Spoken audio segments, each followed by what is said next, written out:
धन्यवाद अध्यक्ष महोदया। आज हमारे राष्ट्रगीत के 150 वर्ष पूरे होने पर हो रही महत्वपूर्ण चर्चा में गर्व के साथ एक भारतीय होने के नाते मैं अपने विचार रखना चाहती हूँ। सदन में इतिहास को तोड़ मरोड़ कर पेश करके फिर से मुस्लिम तुष्टीकरण के नाम पर भारतीय मुसलमानों को कटघरे में खड़े करने की कोशिश की जा रही है। लेकिन मैं सदन में बताना चाहूँगी कि हम भारतीय मुसलमान जिन्ना के आह्वान को ठुकराकर अपने इस प्यारे वतन की मिट्टी के साथ मजबूती से जुड़े रहे। हमने महात्मा गांधी, बाबा साहब डॉक्टर भीमराव अंबेडकर, रविंद्रनाथ टैगोर जी, सुभाष चंद्र बोस जी, मौलाना अबुल कलाम आज़ाद, अशफाक उल्लाह खां साहब के विचारों को अपनाया। हम भारतीय मुसलमान इंडियंस बाय चॉइस हैं, बाय चांस नहीं।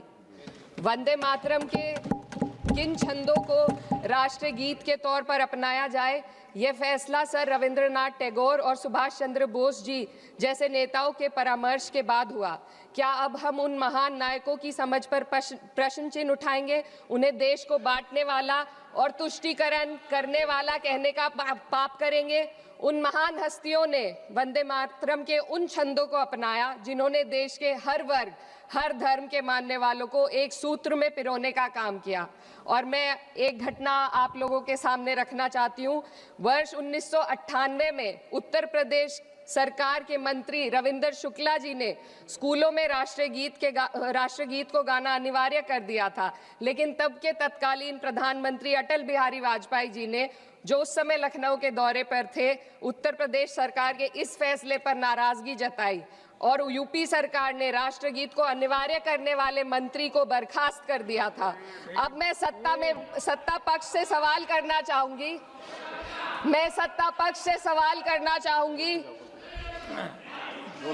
बोलने दीजिए।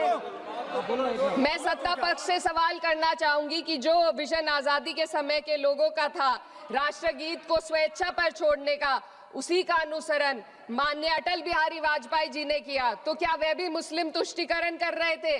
जी नहीं, अटल बिहारी वाजपेयी जी राजधर्म निभा रहे थे। देश में सब धर्मों को एक साथ लाना, सबके जज्बात का एहसास करना ही सबसे बड़ा राष्ट्रवाद है। माननीय अध्यक्ष महोदया, आज हमें वंदे मातरम के असली भाव को समझना जरूरी है। यह गीत तो देश के जल, जंगल, जमीन, हरियाली और निर्मल हवा की वंदना को समर्पित है। यह भारत की जन जन की मंगल कामना करता है कि भारत का हर नागरिक स्वस्थ रहे, सुरक्षित रहे और सम्मान के साथ जी सके। सुजलाम सुफलाम का अर्थ है, सुनिए, ऐसा देश जहां स्वच्छ और पर्याप्त जल हो, जहां नदियां जिंदा हो, बहती हो, जीवन देती हो। अध्यक्ष महोदय, लेकिन अब जरा यमुना का हाल देखिए। दिल्ली प्रदूषण नियंत्रण समिति की 2025 की रिपोर्ट बताती है कि यमुना के कई हिस्सों में बीओडी स्तर 127 mg पर लीटर है तक पहुंच चुका है, जबकि किसी जीवित नदी के लिए ये 3 mg पर लीटर से कम होना चाहिए। ये सिर्फ नदी का संकट नहीं है, ये किसान का संकट है। नमामि गंगे के नाम पर हजारों करोड़ रुपए खर्च हो गए, लेकिन सच्चाई ये है कि आज भी गंगा और यमुना के किनारे किसान मजबूरी में उसी जहरीली पानी से खेती कर रहा है। वही जहर अनाज में उतरता है और वही जहर किसान की जिंदगी को धीरे धीरे खत्म कर देता है। अध्यक्ष महोदय, जब पानी जहर हो जाएगा तो सुजलाम कैसे होगा? जब किसान बर्बाद होगा तो सुफलाम कैसे होगा? मलयज शीतलम, मलय का अर्थ है मलय पर्वत से बहने वाली ठंडी, सुगंधित, चंदन जैसी हवा जो जीवन देती है, बीमारी नहीं। आज मैं इस सदन से पूछना चाहती हूँ, क्या आज के भारत की हवा मलयज शीतलम है?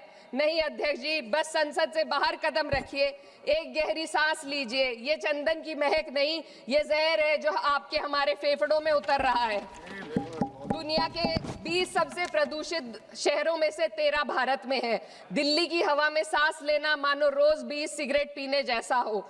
भारत हर साल सर्दियों में जहरीली हवा के प्रकोप में घिर जाता है। AQI गंभीर स्तर पर आ जाता है। ठंडी हवा का सपना अब गैस चेंबर की हकीकत बन चुका है। हम वो देश हैं जहां सरकार प्रकृति पर बने गीत का मान मर्दन तो करती है, पर उसी प्रकृति, जंगल, हवा, पेड़ को बचाने वाले कानूनों को धीरे धीरे खुद ही खत्म कर रही है। ये है आज के हमारे मलयज शीतलम की अफसोसजनक सच्चाई। अगर हम हवा को साफ नहीं कर पाए तो न सुजलाम बचेगा न सुफलाम बचेगा। माननीय अध्यक्ष महोदया, सस्य श्यामलम का अर्थ है ऐसा देश जहां उपजाऊ जमीन हो, जहां खेत फसल से भरे हो और किसान कर्ज और निराशा में न डूबा हो। आज किसान सिर्फ मौसम से नहीं लड़ रहा, वह प्रदूषण, नीतियों की बेरुखी और सिस्टम की नाइंसाफी से लड़ रहा है। एक तरफ कॉरपोरेट के लोन माफ होते हैं, दूसरी तरफ किसान को उसकी वाजिब एमएसपी भी नहीं मिल पाती है। आप ग्लोबल सुपर पावर बनने की बात करते हैं, लेकिन हमारी पर कैपिटा इनकम दुनिया में 136वें नंबर पर है। हम अपने छोटे पड़ोसी देश से भी पीछे हैं। हमारे लोग $2,500 तक भी नहीं कमा पा रहे एक साल में, और जिन अरबपतियों की ये रक्षा करते हैं वो इतना पैसा एक सेकंड में कमा लेते हैं। आज वंदे मातरम को बुनियाद बनाकर राजनीति की जा रही है, लेकिन जमीन पर जंगल पूंजीपतियों को सौंपी जा रही है, आदिवासियों को उनके घरों से उजाड़ा जा रहा है। मातरम में जो मात्रा माता है वे सिर्फ मातृभूमि की वंदना नहीं, वे इस धरती की हर नारी, वे इस देश की हर बेटी, हर महिला के सम्मान की बात भी करता है। लेकिन आंकड़े अगर आप देखेंगे, एनसीआरबी की हाल की रिपोर्ट के अनुसार, मैम जसवंत के अनुसार देश में हर वर्ष लगभग 30,000 से अधिक बलात्कार हो रहे हैं, यानी एक दिन में 80 से अधिक महिलाएं यौन हिंसा का शिकार होती हैं, और ये सिर्फ दर्ज मामले हैं। जब जम्मू कश्मीर की एक बच्ची हिंसक अत्याचार का शिकार होती है, जब सत्ता से जुड़े लोगों पर आरोप लगते हैं और कार्रवाई वर्षों लटक जाती है, जब उन्नाव की पीड़िता लखनऊ के दरबार में इंसाफ को लेकर अपनी जान देने पर आमादा होती है, जब बिल्किस बानो के अपराधियों का सरकार के लोग द्वारा स्वागत किया जाता है, तो ये घटनाएं वंदे मातरम की आत्मा पर चोट पहुंचाती है। मैं अध्यक्ष महोदया बस यही कहना चाहती हूँ अपनी बात को अंत में रखते हुए कि वंदे मातरम सिर्फ अतीत की ललकार नहीं, ये वर्तमान की जिम्मेदारी है, ये आत्मा मंथन की घड़ी है। यही समय है कि हम वंदे मातरम को सिर्फ नारा नहीं, नीति और जिम्मेदारी बनाएं।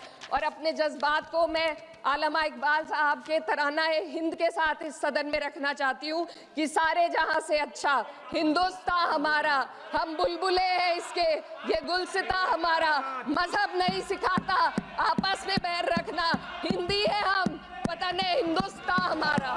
श्रीमती लवली आनंद।